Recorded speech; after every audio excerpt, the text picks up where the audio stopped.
श्रीकृष्णाय परब्रह्मणे नमः। श्रीमद्भगवद्गीता ध्यानश्लोकाः।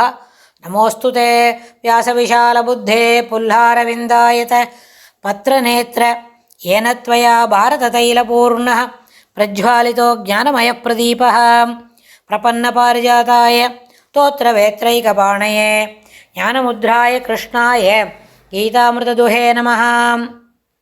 सर्वोपनिषदो गावो दोक्ता गोपालनन्दनः पार्थो वत्सत्सुधीर्भोक्ता दुक्तं गीतामृतं महत्। वसुदेवसुतं देवं कंसचाणूरमर्दनं देवकी परमानन्दं कृष्णं वन्दे जगद्गुरुं। தேவகிக்கு பரமானந்தத்தை அளிப்பவரும் வசுதேவபுத்திரனும் கம்சசாணூர மல்லர்களை வதைத்தவரும் ஜெகத்குருவும் உலகத்துக்கே குருவாக இருப்பவரும் தேவரும் ஆகிய ஸ்ரீகிருஷ்ணனை வந்தே வணங்குகிறேன் அப்படின்னு இந்த ஸ்லோகம் சொல்லுறது. அடுத்தது விஸ்வரூப தர்சன யோகம். அந்த விஸ்வரூப தர்சன யோகத்தில் பெருமாள் அவருடைய சிறப்பு என்னெல்லாம் இருக்குது, எப்படியெல்லாம் அவரோட இது தெரியும் அப்படின்றத அர்ஜுனனுக்கு காட்டித்தரார். அவரை நிறுத்தி நம்மளுக்கு எல்லாமும் அதை சொல்கிறார். ஏகதசோத்தியாய விஸ்வரூப தர்சன யோக. இந்த அத்தியாயத்தோட கோர்வை இதில் என்ன சுருக்கமாக இருக்குதுன்னு பார்க்கலாம். அத்தியாயம் பகவத்கீதை 7வது அத்தியாயத்திலேருந்து 9வது அத்தியாயம் வரைக்கும், அதாவது ஞான விஞ்ஞான யோகம், அக்ஷர பிரம்ம யோகம், அடுத்தது ராஜவித்யா ராஜகுஹ்ய யோகம். இந்த 3 டிஸ்கோர்ஸ் பெருமாள் சொன்ன அந்த உபதேசங்களில் விஞ்ஞானத்துடன் கூடிய ஞானம் அது விரித்துரைக்கப்பட்டது.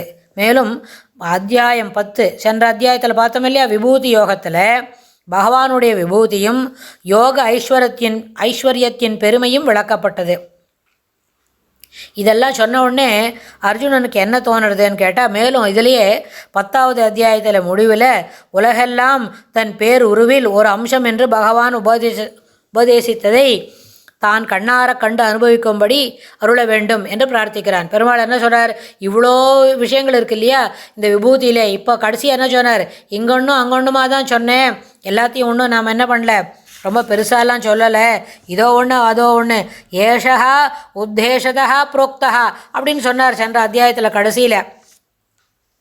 அது வரைக்கும் அவன் அர்ஜுனன் பெருமாள் அப்படியே பார்த்துட்டே இருக்கான், என்ன இவ்வளோ தூரம் நடக்கிறதுன்னு. அப்போ அவரே பெருமாள் சொல்கிறார், ஏஷா உத்தேசதா புரோக்தா அப்படின்னு. என்ன உத்தேசமாக சொல்லியிருக்கேன், இங்கே ஒன்று அங்கே ஒன்று தான், எல்லாத்தையும் வரிசையாக A to Z சொல்கிறோமே, ஆ முதல் அக்கு வரை அப்படின்லாம் ஒன்று எழுத்து விடாமல் வெர்பாட்டியமாக நான் சொல்லலைப்பா, உபாயமாக தான் சொல்லியிருக்கேன் அப்படின்னு.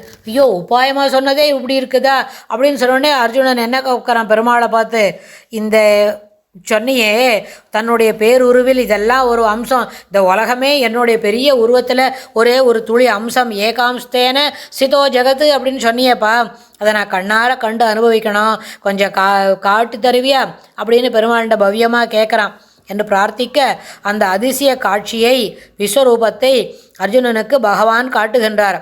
இந்த காரணத்தினாலேயே இந்த அத்தியாயம் விஸ்வரூப தர்சனம் என்றும் பெயர் பெறும். இதை விஸ்வரூப தர்சன யோகம் என்றும் கூறுவது உண்டு. அதனால் பெருமாள் இது என்ன பண்ணார், இதெல்லாம் சொல்கிறதுனால அர்ஜுனனே முதல்ல ஆரம்பிக்கிறான். விஷ்டாப்பியகமிதம் கிருஷ்ணம் ஏகாம்ஸ்தன் சிதோ ஜெகத் அப்படின்னு பெருமாள் சொன்ன உடனே அவள் இது வரைக்கும் பெருமாள் அப்படியே பார்த்துட்டே இருந்தானோ, அவர் சொல்ல அவரே பார்த்துட்டே இருக்கும்போது 11வது அத்தியாயத்தில் முதல் ஸ்லோகத்திலே அர்ஜுனனே ஆரம்பிக்கிறான். என்னென்ன பரமம் குஹ்யம் அத்தியாத்ம சம்ஜிதம், இதெல்லாம் எனக்கு மோகோயம், கண்டிப்பாக எனக்கு என்னுடைய மறைச்சுருக்கு இல்லையா, மயக்கமாக இருக்குது, இந்த சண்டை போடலாமா போடக்கூடாதா, இவாள்லாம் அர்ஜுன விஷாத யோகம் அப்படின்னு சொல்லிகிட்டே வந்தானே. 1வது அத்தியாயத்தில் ஏற்பட்ட குழப்பம் இப்போ வரைக்கும் அப்படியே குழப்பிக்கிட்டே இருக்கான். இதை மொத்தமே சொல்கிறதுக்கு பெருமாளுக்கு ஒரு முகூர்த்த காலம்தான் பிடிச்சதுன்னு சொல்லுவா பெரியவாள்லாம். அந்த ஒரு முகூர்த்த காலத்தில் ஒரு 3/4 மணி சாவகாசத்துக்கு ரொம்ப குழப்பமாகவே இருந்திருக்கான். அப்போ இங்கே என்ன சொல்கிறான், அந்த பதில் சொல்லும்போது இந்த குழப்பமெல்லாம் எனக்கு மொள்ள நீங்கித்து, அதனால் இது என்ன பரமம் குஹ்யம் அத்தியாத்ம சம்ஜிதம் என்று சிறப்பித்து கூறி இந்த அத்தியாயத்தை எனக்கு எல்லாவற்றையும் காட்டித்தர வேண்டும், உன்னுடைய விஸ்வரூப தரிசனம், இந்த உலகமே நீயாவே இருக்கியே அதை எனக்கு காட்டித்தா அப்படின்னு பெருமாள்கிட்ட தாழ்மையாக கேட்டுக்கிறான். பெருமாள் என்ன பண்ணுறார், உடனே ஒன்றும் சொல்லலை. இவன் தானே முதல்ல கேள்வி ஆரம்பிக்கிறான்.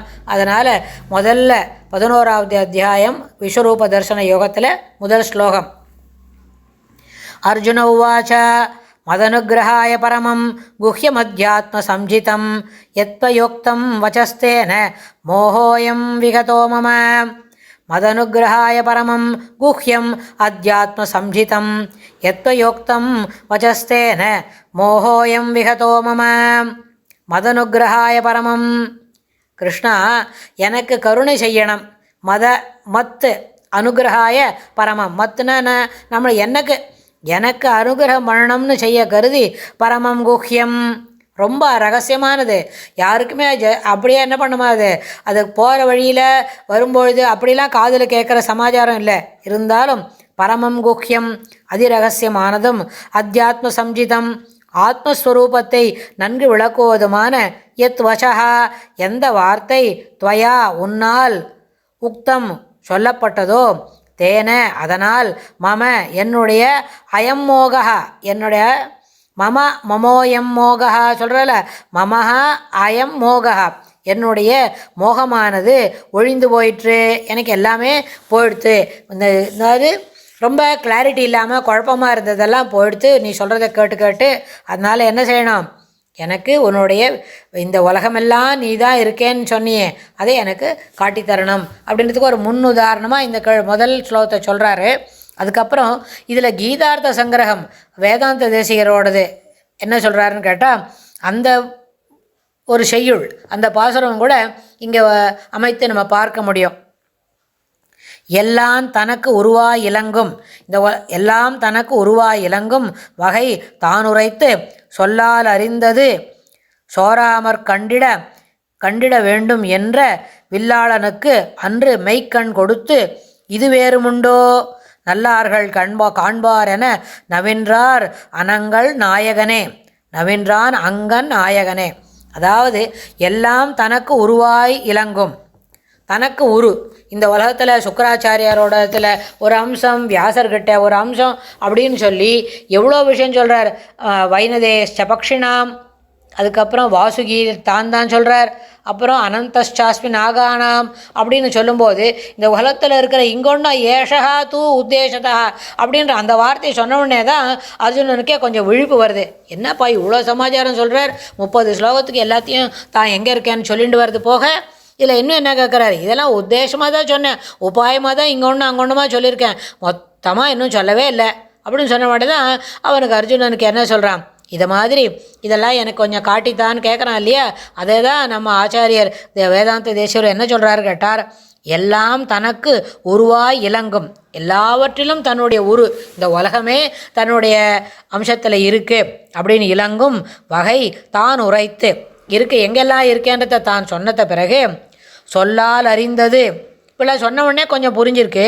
சோராமற் கண்டிட இதில் ஒன்று கூட குறைபாடு இல்லாமல் அதை நான் பார்த்து காண்டிட வேண்டுமென்று வில்லாளனுக்கு இந்த உலகத்திலே வில்லாளன் அப்படின்ற வார்த்தை யாருக்கு பொருந்தோம், அர்ஜுனனுக்கு தான் பொருந்தோம். ஏன்னா அவன் சவியசாட்சி, 2 கையாலையும் தோள்பட்டையிலேருந்து அம்பு எடுத்து வச்சு மாற்றி தன்னோட காண்டிபத்தை இழுத்து வில்லு விடுறதுக்கு சாமர்த்தியம் படைத்தவன். அதனால் அவனுக்கு தான் வில்லாளன் அப்படின்னு பேர். வில்லாளனுக்கு அன்று மெய்க்கண் கொடுத்து, இப்போ நம்மக்கிட்டலாம் கண் இருக்குது, நம்ம பார்க்கம் தான், அதிலே கொஞ்ச நாள் கழிச்சு என்ன ஆகும், அந்த கண்ணுக்கு கண்ணாடி போட்டுக்க வேண்டி வரும். அதனால் இதெல்லாம் நம்மளுக்கு கண்ணு தான், இதெல்லாம் ஊனக்கண்ணு. ஆனால் அர்ஜுனனுக்கு வில்லாளனுக்கு என்ன கொடுத்தாரு பெருமாள், மெய்க்கண் கொடுத்து இது வேறு உண்டோ இதை காட்டில் வேறு தான் இருக்கியா நீ பார்த்தியா அப்படின்னு நல்லார்கள் காண்பரென நவின்றான் அனங்கன் நாயகனே. அதாவது உருவு இருக்கவன் உருவில்லாதவன் அப்படிலாம் பெருமாளை பண்ணுறோம். ஆனால் நம்ம சம்பிரதாயத்தில் எப்போவுமே என்ன பண்ணுறோம், உருவம் உள்ளவன் தான், சகுணத்தில் இருக்கிறவன் தான் பெருமாளை என்ன பண்ணணும், கல்யாண குணங்களோடு தான் அனுபவிக்கணும் அப்படின்ற ஒரு பெரிய கோட்பாடு நம்மளோட ஆச்சாரியர்கள்லாம் நம்மளுக்கு சொல்லி கொடுத்துருக்கா. அப்படின்னா அந்த மாதிரி மெய்க்கண் கொடுத்து இதை போல் வேற எங்கேயான ஒரு அதிசயம் பார்த்துருக்க முடியுமா அப்படின்னு இந்த பெருமாள் என்ன பண்ணார், அர்ஜுனனுக்கு ஒரு பெரிய கொடுப்பினை, பெரிய விஷயங்கள் அதை நம்ம காட்டித்தரார் அப்படின்னு தேசிகரும் தன்னுடைய கீதார்த்த சங்கிரகத்தில். இந்த கீதார்த்த சங்கிரகம் எப்படின்னு கேட்டால் ஆளவந்தார் அருளிய கீதார்த்த சங்கிரகத்துக்கு அது பெரிய, அதனோட இது தமிழ் உருவு. அப்படி தான். ஆனால் ஆளவந்தார் கூட முதல்ல இந்த 18 அத்தியாயத்துக்கு சேர்த்து ஒரே ஒரு ஸ்லோகம் சொன்னார். அப்புறம் தான் தோணித்து, என்னம்மா 700 ஸ்லோகத்துக்கு ஒரு ஸ்லோகம் சங்கிரகமாக சொன்னால் போருமா அப்படின்னு சொல்லிட்டு என்ன பண்ணார், 6 அத்தியாயமாக நம்ம எப்படி பண்ணுறோம், கீதையை முதல் 1லேருந்து 6, 7லேருந்து 12, 13லேருந்து 18 அது 3 விதமாக பிரிக்கிறோம் இல்லையா. அதுபோல் அந்த 3 6 அத்தியாயத்துக்கும் தனித்தனியாக 5 ஸ்லோகம் சொன்னார். அப்படிலாம் சொல்லி முடித்த உடனே அதுக்கப்புறம் தோணித்து மொத்தம் இவ்வளோதான் ஆச்சு. அப்புறம் முக்கியமான சிலத்துக்கெல்லாம் சொன்னார். அப்புறம் கடைசியில் ஒரு 10 ஸ்லோகம், 32 ஸ்லோகத்தில் கடைசி 10 ஸ்லோகம் பொதுவாக அந்த கீதார்த்த சங்கிரகம்னு அவர் ஆளவந்தாரோடத அதை கீதையோட எல்லா பெருமையும் சேர்த்து அதில் சொன்னார். அந்த அடிப்படையில் பார்க்கும்போது சுவாமி தேசிகன் அந்த கீதார்த்த சங்கரத்தோட இது தமிழ் வடிவம் இல்லையா, அது மாதிரி தானும் சில முக்கியமான ஸ்லோகங்கள்லாம் சொல்லியிருக்கார். இதை கூட நம்ம தனியாக ஒரு தடவை பார்க்கலாம். அதுக்கப்புறம் இந்த முதல் ஸ்லோகத்தில் எப்படி குஹ்யம் அத்தியாத்ம சம்ஜிதம் அதெல்லாம் கேட்குறான் இல்லையா, தொடர்ந்து அடுத்த ஸ்லோகத்தில் அர்ஜுனன் என்ன கேட்குறான்னு நம்ம பார்க்கலாம். ஸ்ரீ கிருஷ்ணாய துப்யம் நமஹ.